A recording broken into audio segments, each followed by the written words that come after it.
F2 అంటే ఏంటి, F5 అంటే ఏంటి, FT8 అంటే ఏంటి చెప్పాలి. సో అలాగే మనకి ప్రొఫార్మా ఇన్వాయిస్ అంటే ఏంటి అని అడిగినప్పుడు క్రెడిట్ మెమో ఎందుకు ఇష్యూ చేస్తారు, డెబిట్ మెమో ఎందుకు ఇష్యూ చేస్తారు, క్యాన్సిల్ ఎందుకు చేస్తారు అని అడుగుతూ ఉంటారు. ఇంటర్ కంపెనీ బిల్లింగ్ అంటే ఏంటి అని అడుగుతారు. కలెక్టివ్ బిల్లింగ్ అంటే ఏంటి. సో బిల్లింగ్ లోనే మనకి మల్టిపుల్ టైప్స్ ఆఫ్ బిల్లింగ్స్ ఉన్నాయి. సో బిల్లింగ్ లోనే మనకి ఇన్ని టైప్స్ ఆఫ్ బిల్లింగ్ ఉన్నాయి. ఇవన్నీ మనకి బిల్లింగ్ టైప్స్. ఓకేనా. So periodic billing, so rental agreement, service contracts ఇవన్నీ కూడా మనకి పీరియాడిక్ బిల్లింగ్ లో పార్ట్ అన్నమాట. So mile stone billing, so మనకి బిల్లింగ్ టైప్స్ లో మైల్ స్టోన్ బిల్లింగ్ అని ఉంది.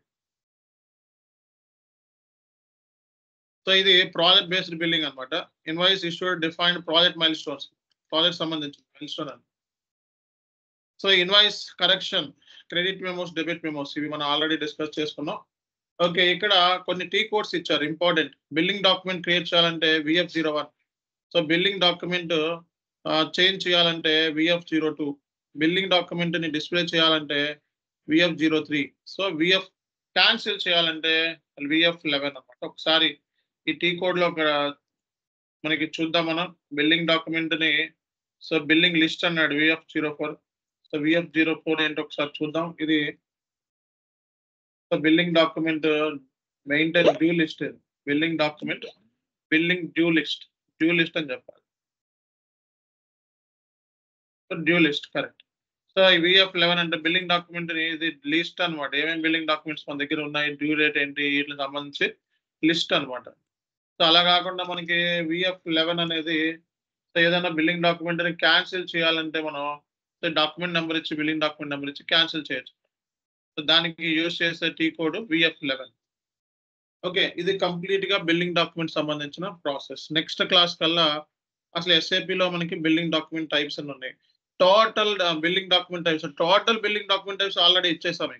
ఓకే, ఆల్రెడీ ఇచ్చాను. దాంట్లో కొన్ని ఇంక్లూడ్ అయి ఉన్నాయి, చూసుకోండి.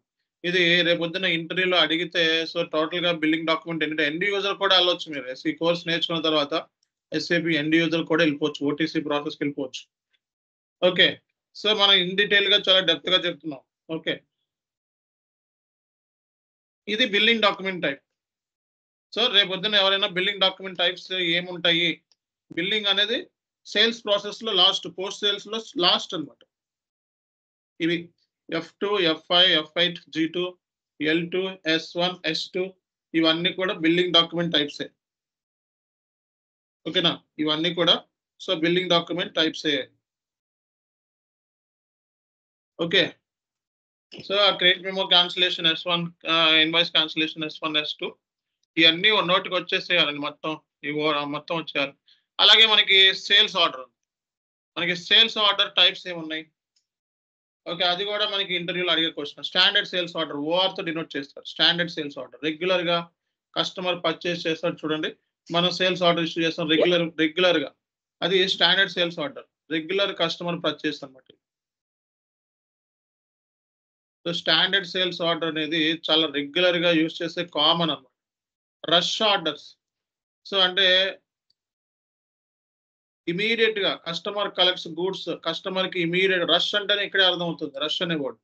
So collects goods immediately after placing the order, customer కి వెంటనే కావాలి. ఓకే, సో అంటే ఏంటి, same day delivery is create on the same day as the order. అంటే వెంటనే అంటే ఇమీడియట్ స్పాట్ లో ఇష్యూ చేయాలంటే మనకి గూడ్స్ ఇష్యూ చేయాలి. మనం ఏం చేస్తాం, గూడ్స్ ఇష్యూ చేస్తాం అంతే కదా. సో వాటి సేల్స్ ఆర్డర్ క్రియేట్ చేసి గూడ్స్ ఇష్యూ చేస్తాం. కాబట్టి రష్ ఆర్డర్స్ అనమాట. అంటే ఇక్కడ సింపుల్ గా మాట్లాడితే customer collects goods immediately after placing the order. Customer కి ఇమీడియట్ గా మనం ప్లేస్ చేసిన ఆర్డర్ ప్లేస్ చేసిన తర్వాత వెంటనే వాడికి మనం ఇవ్వాలి అంటే రష్ ఆర్డర్స్. అంటే ఇవన్నీ సేల్స్ ఆర్డర్ టైప్స్. ఇది ఆర్డర్ టైప్స్ అంటే కస్టమర్ ఆర్డర్ చేసే విధానాల గురించి చెప్తున్నాం ఇక్కడ. ఇదేమో బిల్లింగ్ టైప్, అంటే కంపెనీకి బిల్లింగ్ ప్రొసీజర్ ఉంటుంది, ఎన్ని టైప్స్ ఆఫ్ బిల్లింగ్స్ ఉంటాయి కంపెనీలో అనేది బిల్లింగ్ టైప్స్. ఇదేమో ఆర్డర్ టైప్స్. ఆర్డర్ అంటే కస్టమర్ ఎన్ని టైప్స్ ఆఫ్ ఆర్డర్స్ చేయొచ్చు, రష్ ఆర్డర్స్ చేయొచ్చు, స్టాండర్డ్ ఆర్డర్స్ చేయొచ్చు. ఓకేనా సార్? వన్ డౌట్ సార్, ఇది రష్ ఆర్డర్ లో వితౌట్ పేమెంట్ అది ఆర్డర్ ప్లేస్ అవుతుంది సార్? ఇక్కడ దీంట్లో మనకి పేమెంట్ తో సంబంధం లేదు. ఓకేనా, సో ఇక్కడ ఏమన్నాడు చూడండి, ఇమీడియట్లీ అంటే వాడు ఏంటి, నాకు కావాలి అని చెప్పాడు, ఇమీడియట్ కావాలన్నాడు. దాంట్లో పేమెంట్ ఉంటుంది, పేమెంట్ ఉండవచ్చు. పేమెంట్ అనేది FIL చూసుకుంటారు. మన పాయింట్ ఆఫ్ వ్యూలో ఏంటి, రష్ ఆర్డర్ ని SAP లో క్రియేట్ చేయాలి. సో ఇది కూడా one kind of sales order. నాకు ఇమీడియట్ కావాలని చెప్పి కస్టమర్ ఏం చేస్తే ప్లేస్ చేసే ఆర్డర్ వెంటనే వాడికి గూడ్స్ డెలివర్ చేసి పేమెంట్ ఉండొచ్చు, పేమెంట్ ఉండకపోవచ్చు. అది మీ ఇద్దరి మధ్య ఉన్న agreement. Okay, irrespective of enquiry and quotation, we can create rush order also. Rush orders. Okay. అంటే ఇదేంటంటే ఇక్కడ జస్ట్ ఏంటంటే కస్టమర్ కలెక్ట్స్ గూడ్స్. అంటే కస్టమర్ ఏం చేస్తాడు, నాకు గూడ్స్ ఇమీడియట్ కావాలంటే వాడు ప్లేస్ ఆర్డర్ చేసినా వెంటనే ఇచ్చేస్తాం. కంపెనీలో మనకి ఇప్పుడు ఎలా ఉంటుంది, నువ్వే కంపెనీ స్టార్ట్ చేస్తావు, నువ్వు గూడ్స్ అమ్ముతున్నావు కస్టమర్కి. ఒక కస్టమర్ వచ్చి నాకు అర్జెంట్ అన్నాడు. ఓకే, సో అంటే దాంట్లో అర్జెంట్ అన్నాడంటే అంటే ఆల్రెడీ ఎంక్వైరీ చేసుకుని వచ్చి ఉంటాడు. నా దగ్గర ఉంది, ఇప్పుడు కోర్స్ పెట్టాను, ఎస్ఐపి ఎస్డి కోర్స్ పెట్టాను. ఓకే, కోర్స్ పెడితే కొంతమంది ఎంక్వైరీ చేసుకుని వస్తారు. ఓకే, ఎంక్వైరీ అడుగుతారు, సార్ కొటేషన్ ఇవ్వండి సార్ ఇదన్నీ అడుగుతారు. కొంతమంది అయ్యేం వద్దు, టక్క నేను జాయిన్ అయిపోవాలి సార్, ఆల్రెడీ నాకు తెలుసు మీ గురించి అంటే వాడికి ఇమీడియట్ గా జాయిన్ అయిపోవాలి, ఇంకా అంతే. అది రష్ ఆర్డర్స్. ఓకే, అలాంటప్పుడు నేను ఏంటంటే తొందరగా వాడికి దాన్ని ఎన్రోల్ చేసుకుంటాం. అది డబ్బులు అవ్వచ్చు, డబ్బులు లేకపోవచ్చు, డిపెండ్స్. తర్వాత పేమెంట్ చేయొచ్చు అనొచ్చు. ఇక్కడ మ్యాటర్ ఏంటంటే మనీ పాయింట్ ఆఫ్ వ్యూ మనం డిస్కస్ చేయాలి. మనం ఎస్ఐపి ఓటీసీలో ఏంటంటే ఆర్డర్ టు క్యాష్ అంటే క్యాష్ కలెక్ట్ చేసుకునేది separate team, account distribute team separate ఉంటుంది. మన వరకు ఏంటంటే బిల్లింగ్ వరకే మంది, అర్థమైందా? బిల్లింగ్ వరకే మంది. సో అంటే ఏంటి, కస్టమర్కి బిల్ చేయడం వరకు మంది, పేమెంట్స్ చూసుకునేది వేరేకి, వాళ్ళు అది చూసుకుంటారు. తర్వాత క్యాష్ సేల్స్. క్యాష్ సేల్స్ అంటే ఏంటి చెప్పండి? Customer pays immediately at the time of order creation, అంటే డబ్బులు ఇమీడియట్ కట్టేస్తారు, అదే క్యాష్ సేల్స్ అన్న. ఓకే, క్యాష్ సేల్స్ అంటే డబ్బులు ఇచ్చి తీసుకోవడం. సో క్రెడిట్ సేల్స్ అంటే ఫ్యూచర్ లో పేమెంట్ చేయడం, అంటే ఆఫ్ పేమెంట్ చేయడం. 100 రూపాయలకి 50 రూపాయలు కడతాను సార్ ముందు, తర్వాత ఇంకో 40 రూపాయలు కడతాను, తర్వాత ఇంకో 30 రూపాయలు కడతాను అన్నది ఒకటి. అదేంటి క్రెడిట్ సేల్స్ అంటాం. క్యాష్ సేల్స్ అంటే ఏంటి, సో మనకి డబ్బులు ఇచ్చేస్తాడు అన్నమాట మొత్తం కార్తో, ఇంకా మనకి ఏ పని ఏం ఉండదు, ఇంకా వాడికి మనకి ఇంకా వాడి దగ్గర నుంచి కలెక్ట్ చేసుకోవాల్సిన అవసరమే ఉండదు. ఇంకా డబ్బులు ఇచ్చేసాడు, వాడికి డబ్బు మన గూడ్స్ ఇచ్చేసి అయిపోయింది.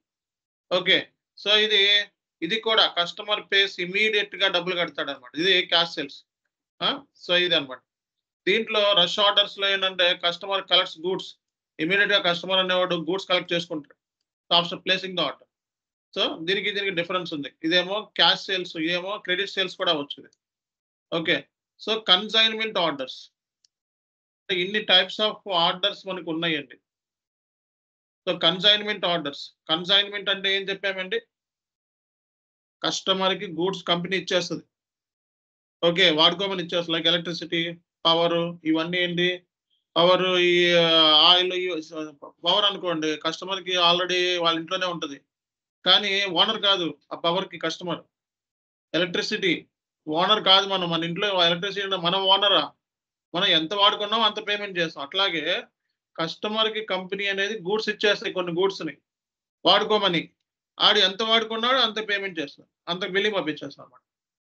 సో అలాగే టైప్స్ ఆఫ్ కన్సైన్మెంట్ లో మనకి కన్సైన్మెంట్ ఫిల్అప్, అలాగే consignment issue, consignment return, consignment picked up.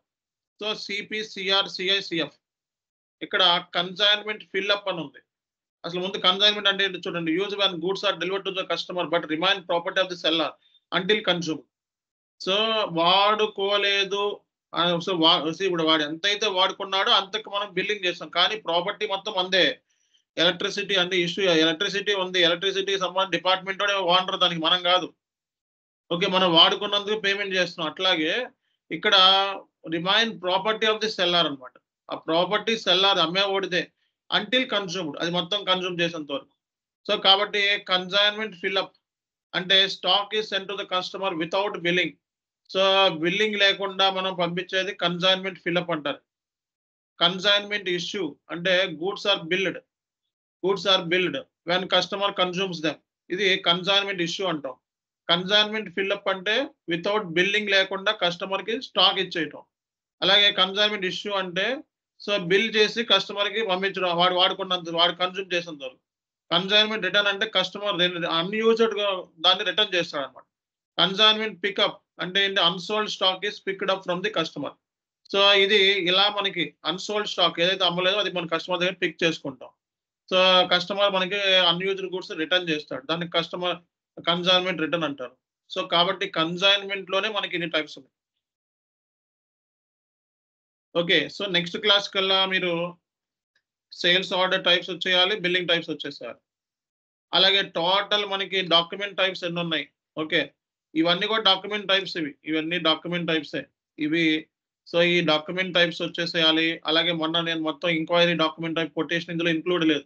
ఇంక్వైరీకి వేరే డాక్యుమెంట్ టైప్ ఉంది, కొటేషన్ వేరే డాక్యుమెంట్ టైప్ ఉంది, contract, schedule agreement, pre sales సంబంధించిన డాక్యుమెంట్ టైప్స్ అన్ని ఉన్నాయి. ఇది పోస్ట్ సేల్స్ సంబంధించిన డాక్యుమెంట్ టైప్స్ కొన్ని. ఓకే, అలాగే గూడ్స్ ఇష్యూ డాక్యుమెంట్ టైప్స్ ఉన్నాయి. సో టోటల్ డాక్యుమెంట్ టైప్స్ వీటికి మనం రియల్ టైంలో నెంబర్ రేంజెస్ ని క్రియేట్ చేస్తాం. అర్థమైందా? So document types number range ని మనమే క్రియేట్ చేస్తాం. క్లయింట్ ఇస్తాడు మనకి, ఆ క్లయింట్ ఇచ్చిన ముందు మనం నెంబర్ రేంజ్ ని క్రియేట్ చేసుకుంటాం అనమాట. ఓకే, సో ఇక్కడ ఇన్వాయిస్ కరెక్షన్ రిక్వెస్ట్. సో ఇది అయిపోయింది కదా. థర్డ్ పార్టీ అంటే ఏంటండి? What is third party? What is the meaning of third party? ఎవరు చెప్తారు? Supplier or vendor. Supplier, vendor కాదు. ఓకే, మన దగ్గర గూడ్స్ లేవు, మనం ఏం చేస్తాం? కస్టమర్ డిమాండ్ చేస్తాడు, మన దగ్గర గూడ్స్ లేవు, మనం ఏం చేస్తాం? Will procure from other vendor. Other vendor నుంచి ప్రొక్యూర్ చేసుకుంటాం, లేదా will ask him to send that goods to customer. We will ask send to the other person. అంటే ఏంటి? వెండర్, మన వెండర్ ఏమైతే ఉన్నారో వాడికి డైరెక్ట్ గూడ్స్ పంపించాలి. థర్డ్ పార్టీ రిఫర్ చేస్తున్నారే వాళ్ళు, నా ప్లేస్ లో నువ్వు పంపించు గూడ్స్ అని. అర్థమైందా? కాబట్టి ఇది ఇంటర్మీడియట్ వాడు. So typically use one company doesn't have stock in the items. మన దగ్గర స్టాక్ లేనప్పుడు ఏం చేస్తాం? వేరే వెండర్ని, నా కస్టమర్ పంపించిన గూడ్స్ అని వేరే వెండర్ రికమెండ్ చేస్తాం, అవునా కదా? సో అంటే థర్డ్ పార్టీ ఆర్డర్స్ అంటారు వీటిని. అంటే కంపెనీ దగ్గర స్టాక్ లేదండి, వేరే వెండర్ దగ్గర స్టాక్ ఉంది, మనం ఏం చేస్తాం? అరే బాబు నా బదులు నువ్వు పంపించని చెప్పి వాడికి గూడ్స్ పంపిస్తాం. ఇది కూడా థర్డ్ పార్టీ ఆర్డర్స్ అంటారు. అలాగే రిటర్న్ ఆర్డర్స్. రిటర్న్ ఆర్డర్స్ అంటే ఏంటండి? What is return orders? Goods when return to the company. So అంటే ఏంటి? కస్టమర్ అనేవాడు గూడ్స్ బాగపోతే, డిఫెక్ట్ ఉన్నప్పుడు, ఇన్కరెక్ట్ డెలివరీ అయినప్పుడు సో వాడు ఏం చేస్తాడు? రిటర్న్ చేస్తాడు. అప్పుడు మనం క్రెడిట్ మెమో ఇష్యూ చేస్తాం కస్టమర్కి. ఇవన్నీ కూడా ఇచ్చారండి, ఇవన్నీ కూడా ఆర్డర్ టైప్సే. సో ఇన్ని ఆర్డర్స్ టైప్స్ ఉన్నాయి మనకి రియల్ టైంలో, ఇంకా ఉండొచ్చు. ఇవి స్టాండర్డ్ ఆర్డర్స్. ఇవి మనం క్లయింట్ మనకి ఈ ఆర్డర్స్ కాకుండా ఏదైనా కస్టమైజ్ క్రియేట్ చేయమంటే మనం బ్యాక్ ఎండ్ లో కాన్ఫిగరేషన్లోకి వెళ్ళి ఆర్డర్స్, అంటే మనం రియల్ టైంలో ఈ స్టాండర్డ్ ఆర్డర్స్ కి నంబర్ రేంజ్ క్రియేట్ చేస్తాం. అలాగే క్లయింట్ బిజినెస్ ప్రాసెస్ లో ఏమైనా కొత్త ఆర్డర్స్ ఏమైనా ఉంటే అవి కూడా క్రియేట్ చేస్తే అవి కూడా మనం క్రియేట్ చేయాలన్నమాట. సో ఎప్పుడైనా సరే మనం ఆర్డర్స్ కి నంబర్ రేంజెస్ అనేవి క్రియేట్ చేయాలి, గుర్తుపెట్టుకోండి. ఈ నంబర్ రేంజెస్ అనేది క్లయింట్ ఇచ్చేస్తాడు. ఓకే, సో ఆ నెంబర్ రేంజ్ ని బట్టి, ఆ సీరియల్ నెంబర్ ని బట్టి ఇది ఏ ఆర్డర్ అన్నది కూడా ఫైండ్ అవుట్ చేయొచ్చు అన్నమాట. షెడ్యూల్ అగ్రిమెంట్ అంటే ఏంటండి? షెడ్యూల్ అగ్రిమెంట్ ఇక్కడతో ఇవన్నీ మరే వేరే ఇచ్చేస్తాడు. మేక్ టు ఇవన్నీ మళ్ళీ వేరే. షెడ్యూల్ అగ్రిమెంట్ అంటే ఏంటి? Long term agreement with the customer. అంటే ప్లాన్ డెలివరీ షెడ్యూల్, అంటే ఈ పలానా రోజున పలానా క్వాంటిటీ మనం వెండర్కి, కస్టమర్కి పంపించాలి అని చెప్పేది షెడ్యూల్ అగ్రిమెంట్. అర్థమవుతుందా? షెడ్యూల్ అగ్రిమెంట్ అంటే పలానా రోజున పలానా వెండర్కి మనం పలానా కస్టమర్కి పంపించాలి, ఈ క్వాంటిటీ పంపించాలి, ఇంత క్వాంటిటీ పంపించాలి. షెడ్యూల్, ప్లానింగ్, ఒక ప్లానింగ్ ఉంటుంది. సో ఈ క్వాలిటీ కాంట్రాక్ట్ ఇవన్నీ కూడా మనకి ప్రీ సేల్స్ యాక్టివిటీ ఇక్కడ అవసరం లేదు. వాల్యూ కాంట్రాక్ట్ ఇవన్నీ కూడా ఇక్కడ అవసరం లేదు, ఇవన్నీ మనం తీసేద్దాం. ఇవి కూడా డాక్యుమెంట్ టైప్సే, బట్ ప్రీ సేల్స్ సంబంధించి. ఇవి ఆల్రెడీ మీకు ఇచ్చాను నేను డాక్యుమెంట్ టైప్స్ లో. సో మనకి మేక్ టు ఆర్డర్ అంటే ఏంటి చెప్పండి? మేక్ టు ఆర్డర్ అంటే ఏంటి? Order is customer places are manufactured specifically for customer orders. Customer orders base చేసుకొని మనం మ్యానుఫ్యాక్చర్ చేస్తాం. చూడండి కొన్ని ఆర్డర్స్ ఉంటాయి, అవి మ్యానుఫ్యాక్చర్ చేయాల్సి వస్తుంది. ఫర్ ఎగ్జాంపుల్ నాకు పలానా ఏదైనా ఒక బ్యాట్స్ కంపెనీ అనుకోండి, ఎంఆర్ఎఫ్ బ్యాట్ కంపెనీ పలానా ఉందనుకో, నాకు ఇంత వెడల్పు కావాలి, నాకు ఎంత హైట్ ఉండాలి ఇది బ్యాట్ అనేది అని మనం కొన్ని స్పెసిఫికేషన్స్ చెప్తాం. వాడు తయారు చేసేవాడు కాబట్టి వాడు తయారు చేసి ఇచ్చేస్తాడు అనమాట. సో ఇది మేక్ టు ఆర్డర్ ప్రాసెస్ అంటారు. సర్వీస్ ఆర్డర్ అంటే సర్వీసెస్, అంటే గూడ్స్ లేకుండా సర్వీసెస్ ఉంటాయి. కన్సల్టింగ్ సర్వీస్ కంపెనీ ఉన్నాను, మీకు అందరికీ కూడా సాఫ్ట్వేర్ సర్వీస్ ప్రొవైడ్ చేస్తాను, సేల్స్ ఆర్డర్ ఇష్యూ చేస్తాను. నేనేం మీకు గూడ్స్ని ఇష్యూ చేయట్లేదు ఇక్కడ. ఓకే, సో నాకు బిల్ చేస్తున్నారు, నేను మీకు బిల్లింగ్ ఇచ్చేస్తాను, సేల్స్ ఆర్డర్ క్రియేట్ చేసి బిల్ చేస్తాను.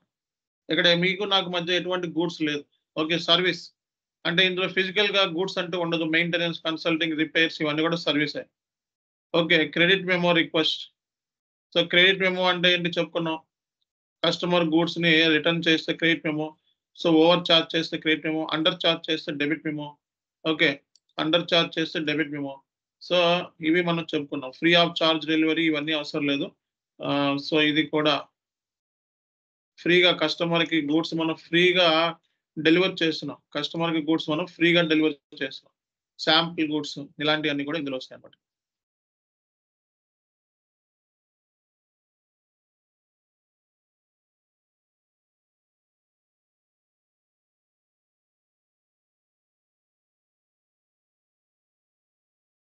సో మీరు చేయాల్సిన పని ఏంటి అంటే మొత్తం ఈ ఆర్డర్ టైప్స్ అన్ని మీకు వచ్చేయాలి ఫస్ట్.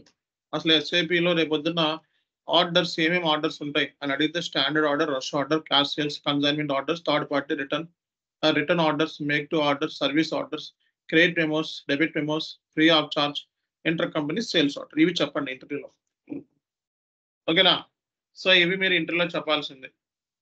సో అలాగే మనకి సేల్స్ ఆర్డర్ని క్రియేట్ చేయాలంటే VH01, సేల్స్ ఆర్డర్ని చేంజ్ చేయాలంటే VH02, డిస్ప్లే చేయాలంటే VH03, లిస్ట్ ఆఫ్ సేల్స్ ఆర్డర్ని క్రియేట్ చేయాలంటే VH05.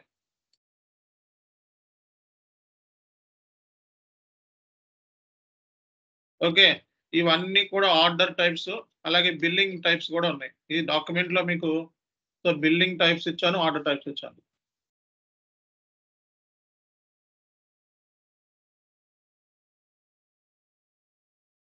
ఓకే, సో నేను ఈ డీటెయిల్స్ అన్ని మీకు చార్ట్ లో పెట్టేస్తున్నాను. ఓకే, సో మీకు ఇది డాక్యుమెంట్ మీకు పంపించేస్తున్నాను. సో ఇవన్నీ కూడా మనకి ఇంటర్వ్యూలో చాలా ఇంపార్టెంట్. సో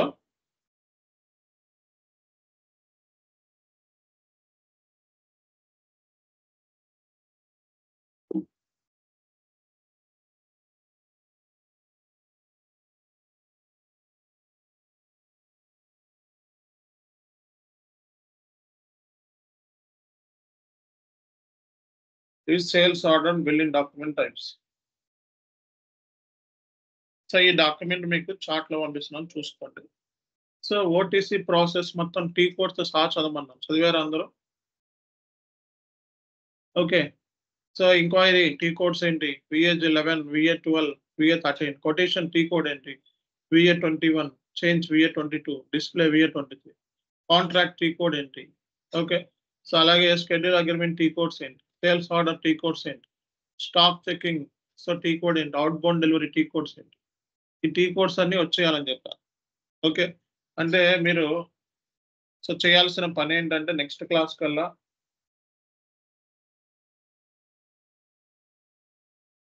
సో ఇక్కడ నెక్స్ట్ క్లాస్ కల్లా ఓటీసీ ప్రాసెస్ సైకిల్. సైకిల్ అంటే తెలుసు కదా? సైకిల్ అంటే ఏంటి చెప్పండి? What is OTC process cycle? OTC cycle అంటే ఏంటి? It's a process right from inquiry to billing. Enquiry to billing. So next class కల్లా మీరందరూ కూడా ఇక్కడ నేను ఏమైతే చెప్తానో అవన్నీ కూడా వచ్చేసి ఉండాలి.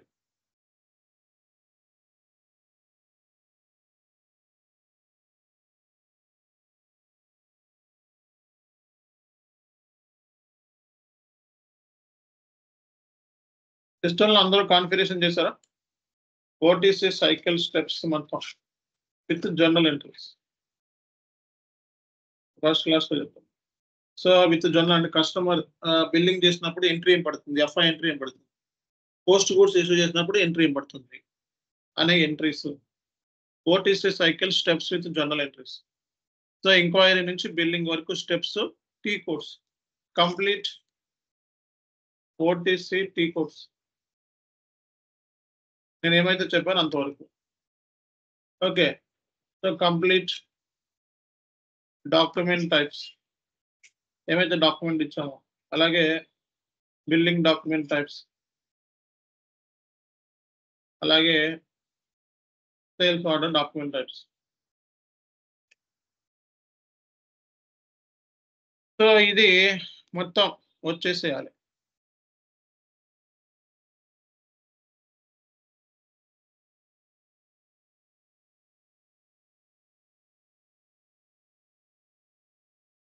సో ఇది వచ్చేసి ఉండాలి, ఇది వచ్చేసి ఉండాలి. ఓకే, సో ఇది వచ్చేసింది అంటే మనకి ఒక మీరు ఇంటర్వ్యూలో అడిగే క్వశ్చన్స్ ఈజీ అవుతాయి అన్నమాట. అసలు ఏ బిల్డింగ్ టైప్స్ ఏమి ఉన్నాయి, సో F2 అంటే ఏంటి, S2 అంటే ఏంటి, ఇలా అడుగుతూ ఉంటారు. సో అలాంటి దానికి మీరు ఆన్సర్ చేయడానికి ఇక్కడ అవకాశం ఉంటుంది అన్నమాట. అర్థమైందా?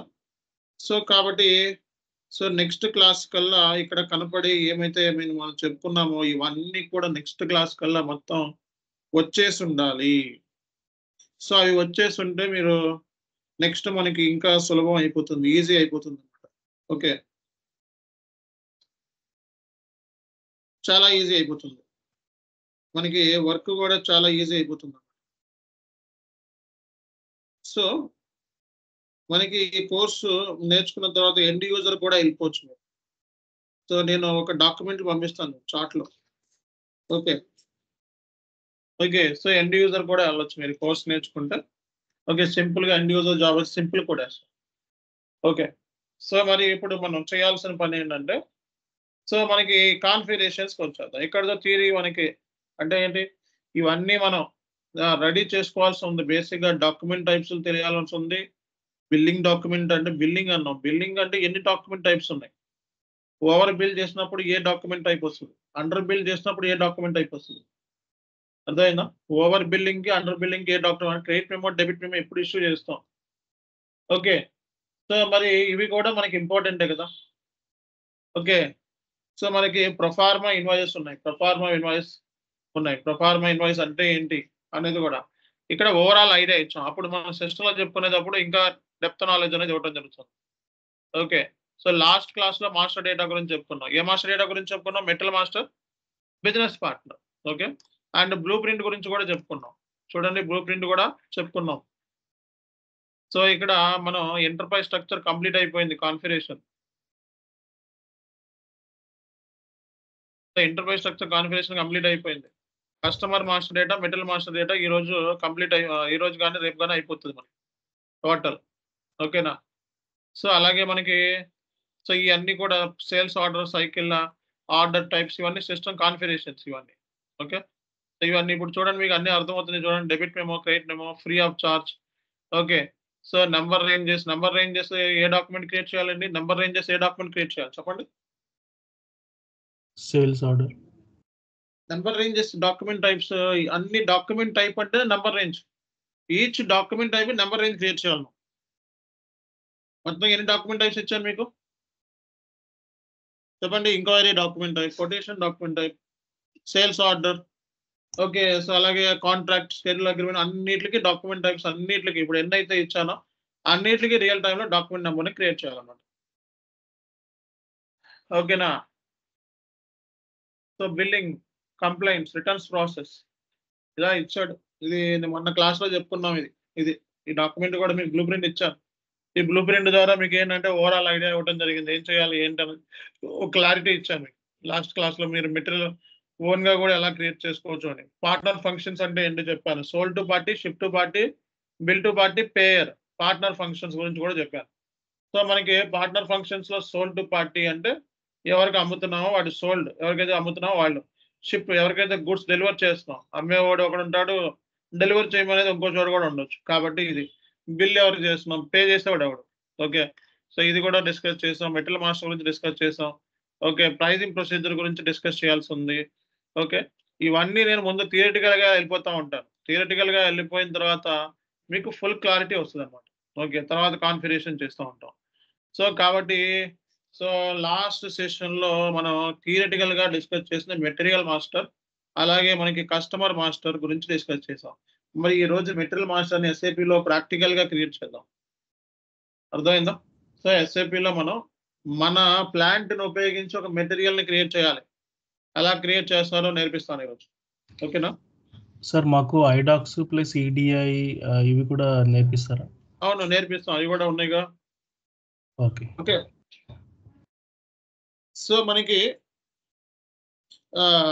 బేసిక్గా ఒక ఐడియా వచ్చింది కదా అందరికీ కూడా. సో కంప్లీట్ ఓటీసీ సైకిల్లే ఇక్కడ మొత్తం ఎస్డి మోడల్. ఓకేనా? సో మనకి రియల్ టైం రిక్వైర్మెంట్ ఎలా ఉంటుంది? ఫస్ట్ మీరు ఏం తెలుసుకోవాలి? మాస్టర్ డేటా తెలుసుకోవాలి. ట్రాన్సాక్షనల్ డేటా తెలుసుకోవాలి. ఆ తర్వాత ఆర్గనైజేషన్ యూనిట్స్ గురించి తెలుసుకోవాలి. బిజినెస్ ప్రాసెస్ అంటారు దీన్ని. ఆర్గనైజేషనల్ యూనిట్స్‌లో master data, transactional data, business process. Business process అంటే క్లయింట్ ఏం డీల్ చేస్తాడో బిజినెస్ గురించి మొత్తం ఓవరాల్‌గా. So enterprise structure. So sales organisation ఉన్నాయి, డిస్ట్రిబ్యూషన్ ఛానల్స్ ఉన్నాయి, అసైన్‌మెంట్స్, లింక్స్ ఇవి మనం తెలుసుకోవాలి. అవి తెలుసుకుంటే మీకు చాలా ఈజీ అయిపోతుంది కాన్సెప్ట్. అర్థమవుతుందా అందరికి? yes sir. Okay. So last time మనం మెటీరియల్ మాస్టర్ గురించి డిస్కస్ చేసాం. అవునా? So material master last time create చేసాము. సరే మనం డిస్కస్ చేసాం మనం. ఈ రోజు మెటీరియల్‌ని క్రియేట్ చేయాలి అంటే ఏం చేయాలి? సో డిస్కస్ చేద్దాం. అలాగే లాస్ట్ టైం నేను మన sales organisation, distribution channel, division ఇక్కడ ఇచ్చాను చూడండి క్రియేట్ చేసి. మళ్ళా ఇక్కడ చార్ట్‌లో పెడుతున్నా మర్చిపోతా ఉంటాం. ఓకే. సో ఈ sales organisation, distribution channel, division company code ఏం క్రియేట్ చేశాను చెప్పండి? కంపెనీ కోడ్ కూడా టీవీఎస్ 9 ఏనా? TVS 9. టీవీఎస్ 9. సార్ ఒక డౌట్ సార్. ఆ! ఇప్పుడు సేల్స్ ఆర్గనైజేషన్‌లో బ్లూ ప్రింట్‌లో common divisions, common distribution channels అని ఉన్నాయి సార్. ఇక్కడ ఉండదా సార్? అది ఏసీసీఏ. అది ఏసీసీ వర్షన్‌లో ఆహా! ఓకే ఇచ్చారు. సార్. ఓకే. అది మీ బ్లూ ప్రింట్ అనేది చాలా ఓల్డ్‌ది అది. ఓకేనా? Okay sir. ఓకే. అవి ఏసీసీలో బ్లూ ప్రింట్ అనేది మీకు ఒక ఐడియా కోసం రేపు పొద్దున్న అసలు ఎలా ఉంటది అనే ఐడియా కోసం అది ఇచ్చేయడం జరిగింది. బట్ రియల్ టైమ్‌లో మనకి ఉంటే చేద్దాం లేకపోతే వదిలేసేయండి. చేసేదేముంది. ఓకే. సో కాన్ఫిగరేషన్ చేయడం ఈజీ. చూసారు కదా! సో ఇప్పుడు మనకి చేయాల్సిన పనేంటి? మెటీరియల్ సంబంధించిన కాన్ఫిగరేషన్. అండ్ ఇయన్నీ ఇప్పుడు ఈ రోజు ఏంటంటే మనం మెటీరియల్ కాన్ఫిగరేషన్ చేయాలంటే ఎస్ఏపీ ఎంఎం కాన్ఫిగరేషన్ నేర్చుకోవాలి. ఎస్ఏపీ ఎంఎంలో ఏమేం కాన్ఫిగరేషన్ చేసామండి లాస్ట్ టైం మనం? చెప్పండి. లాస్ట్ టైం కాన్ఫిగరేషన్ చేసాం చెప్పండి.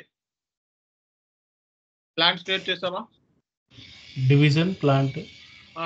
ఇంకా ప్లాంట్ క్రియేట్ చేసాం. స్టోరేజ్ లొకేషన్ క్రియేట్ చేసామా? స్టోరేజ్ లొకేషన్ చేసాం. తర్వాత షిప్పింగ్ చేయాల. ఓకే. ఒకసారి మీకు ఒక చిన్న డాక్యుమెంట్ ఇస్తాను చూడండి.